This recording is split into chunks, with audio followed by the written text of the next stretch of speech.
எங்க ஹஸ்பண்ட் சம்பளம் வந்து 20,000 சார். 2 குழந்தைங்க. அவங்களுக்கு பாத்தீங்கன்னா ஃபுட் வந்து ஹெல்த்தை கொடுக்க முடியல என்ன. ஐயா நீங்க என்னென்னமோ பேசுறீங்க, எனக்கு ஒரே குழப்பமா இருக்கியா. என்னோட குழந்தைக்கு வந்து டெங்கு ஃபீவர் அட்டாக் ஆயிடுச்சு. அட்மிட் பண்ண 23,000 ரூபாய் ஆயிடுச்சு. என்னோட சேலரி வந்து 13 தான். கையில வந்து 10,000 ரூபாய் தான் இருந்தது. 13,000 ரூபாய் நான் கடன் வாங்கினேன். ஏன் பிரைவேட்ல போறீங்க?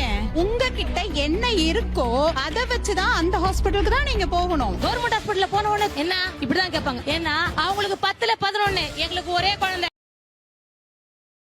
கடைசி எப்ப கவர்மெண்ட் ஹாஸ்பிட்டல் போனீங்க? ரொம்ப நாளாச்சு. அவ்வளவுதான் விஷயம். என்னுடைய மதுரின்லாக்கு நான் கவர்மெண்ட் ஹாஸ்பிட்டல் தான் ஸ்டென்ட் வச்சேன். இன்னமும் கவர்மெண்ட் ஹாஸ்பிட்டல்ஸ் மேல நம்பிக்கை உடையவர்கள் ஏராளம் பேர் இருக்காங்க. நீங்க சொல்வது அவநம்பிக்கை உருவாக்கி அதை பண்ணாதீங்க. பிரைவேட்ல வந்து இஎஸ்ஐ பிடிப்பாங்கல? ஏசி எல்லாம் பிடிக்கிறது இல்ல. இல்ல 13,000 பிடிக்காத பிரைவேட் கம்பெனி இருக்காதுங்க. இப்ப சொன்னீங்க தெரியுமா இஎஸ்ஐன்னு சொல்லிட்டு. இருங்க இஎஸ்ஐன்றது வந்து எல்லா இடத்துலயும் கிடைக்கிறது கிடையாது.